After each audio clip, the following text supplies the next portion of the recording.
Happening today, a bipartisan group of senators will meet remotely in hopes of finding common ground on gun safety measures. With me now is the Republican governor of Arkansas, Asa Hutchinson, who led the task force launched by the NRA after the 2012 Sandy Hook Elementary School shooting in Newtown, Connecticut. Governor, thank you so much for coming in. It's great to see you.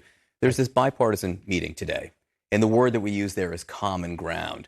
So I'm wondering, what's the one area, and I'm talking about guns here, not as much as schools, what's the one area on gun safety where you think there could be common ground? Well, first of all, I think you've got to be able to talk about the AR-15 style weapons and whether that's an 18 or 21 age. You have to at least have a conversation about that. That's tough because the challenge with the gun safety discussion is what makes a difference. And whenever you look at what might make a difference, it's hard to come up with a solution. And that's why you cannot just simply focus on a gun safety discussion. It's got to also be about investment in higher levels of school safety.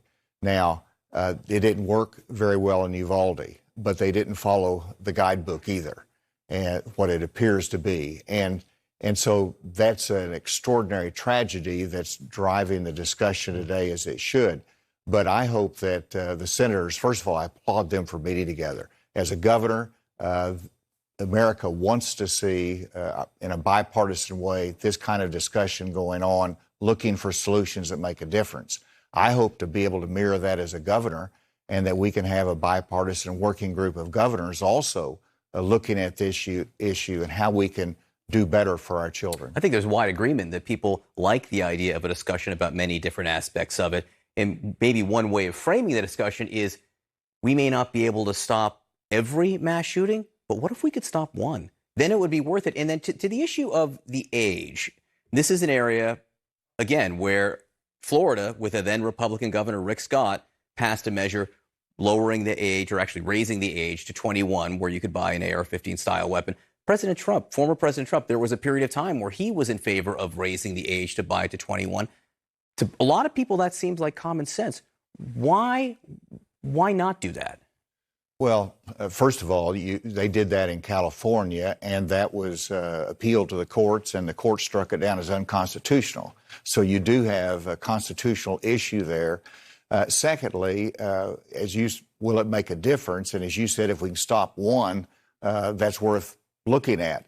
But in terms of the AR-15 style weapons, the last time you did a ban of anything or a restriction on something, you grandfathered it in, and so you still have millions of these out there. And so the access is what you can't stop. Criminals are going to get guns.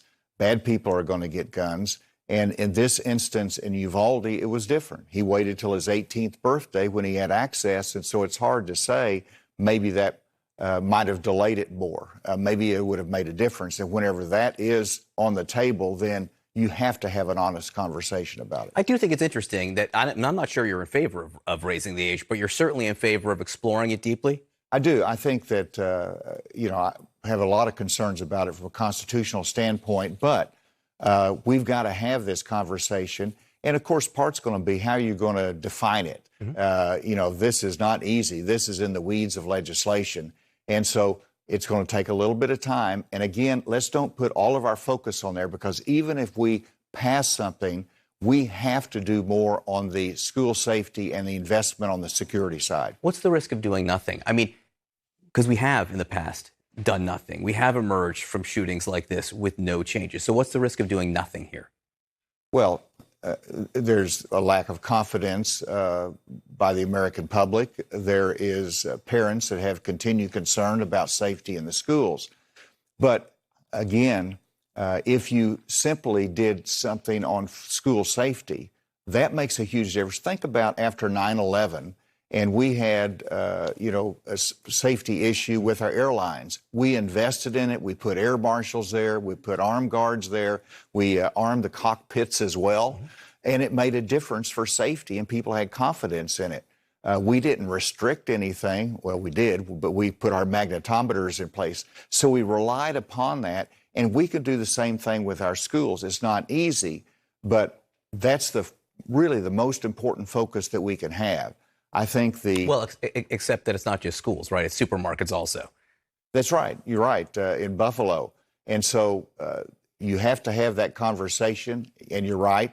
We've already invested in security at shopping centers, but there's always gaps there. And so let's look at what can make a difference. That's the key thing, and I know that the senators will be looking at that.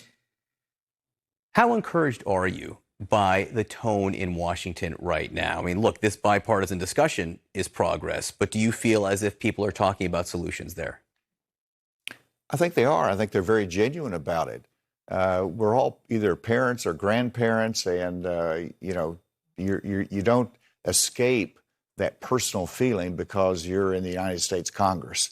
And so, absolutely, I think they're very genuine about it. I think they want to come together, and they know how tough it is as well. You were listening to our conversation about inflation. You know the situation the economy is in right now. It's a little bit of a bifurcated situation. We have very low unemployment in places and great jobs numbers in certain places. I know you're very proud of your record in Arkansas, but then you have inflation as well. What do you think the most important challenge is facing the economy, and what do you think the right way is to address it? Well, the most important factor is energy supply. That's going to be a continued constraint in terms of supply.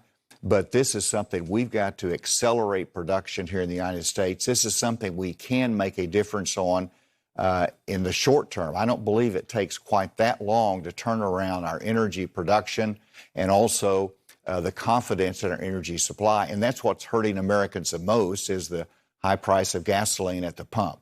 And so that's the most specific thing to address. Secondly, it's a supply chain. It's not just demand, it's supply chain.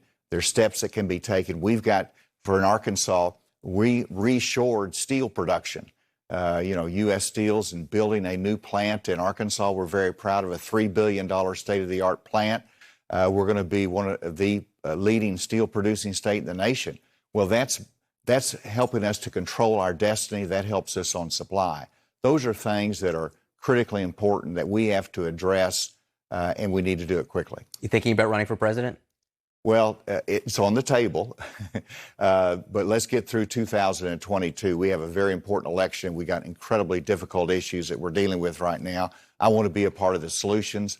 I think it's critically important that we have problem solvers that are running for office, that are looking at leadership of our country, and not simply those that are trying to create chaos. Governor Asa Hutchinson, great to have you here. Thanks so much for joining us. Thank you, John.